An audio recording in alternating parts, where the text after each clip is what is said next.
Sunday, March 3, 1940. The Wehrmacht High Command reports, no special events on the Western Front. The Luftwaffe carried out reconnaissance over the entire North Sea from before dawn until late afternoon on March 2nd. Off the British East Coast, 2 outpost boats and 11 armed or escorted merchant ships were attacked, and some were sunk and some were badly hit. During the day, there was reconnoitered over northeastern France as far as the Paris area. During border surveillance, various air battles took place on the German-French border. 3 French aircraft were shot down by German fighters, and 2 German reconnaissance aircraft are missing. Monday, March 4, 1940. The Wehrmacht High Command reports, between Sarre and Pfälzerwald, 7 French prisoners were brought in by a scouting party, and 2 French prisoners were brought in at another point. The German Air Force continued its reconnaissance activity on the East Coast and over eastern France on the night of March 2nd and 3rd.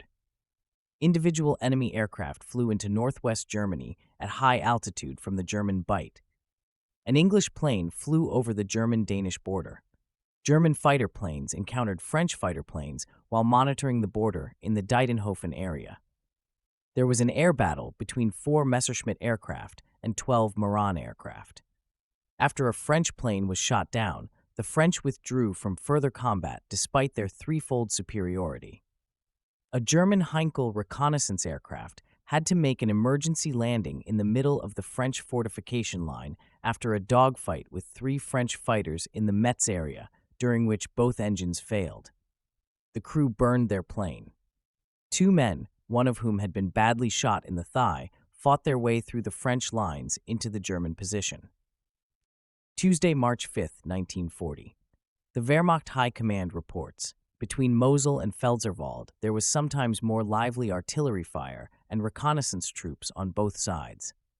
As already announced in a special report, a submarine returning from a long-distance patrol reported the sinking of 36,000 gross registered tons. The Luftwaffe continued its reconnaissance flights over eastern France on March 4th, despite unfavorable weather conditions. Wednesday, March 6, 1940. The Wehrmacht High Command reports, east of the Mosel, a reconnaissance party raided a dugout occupied by the English with heavy losses to the enemy and captured 16 of the crew. Otherwise, no special events. Thursday, March 7, 1940. The Wehrmacht High Command reports, no special events on the Western Front. Our own air reconnaissance against England continued. Individual British aircraft flew into the German Bight on the night of March 5th and 6th and touched the northwest German coastal area. A British plane flew north of Sylt over Danish territory.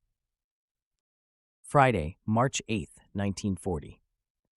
The Wehrmacht High Command reports, there were no special events on the Western Front other than local artillery activity. On the night of March 6th to 7th and March 7th to 8th, the Luftwaffe again successfully launched attacks against the British East Coast. Despite strong resistance, a total of 11 merchant ships sailing along the British East Coast darkened or in British escort were sunk or seriously hit. All German aircraft that were deployed for this operation returned without loss. A plane assigned to reconnaissance against northern Scotland is missing. On the night of March 6th to 7th, individual English aircraft flew into the German Bight. With the exception of 1 aircraft, all of the remaining aircraft began their return flight before reaching the German coast. During enemy flights into northern and western Germany on the night of March 7th and 8th, Danish and Luxembourgish territory was violated. Saturday, March 9th, 1940. The Wehrmacht High Command reports, artillery and scout troop activity on the Western Front. The Luftwaffe continued its reconnaissance activities against Great Britain and over north and eastern France. One of our own planes is missing.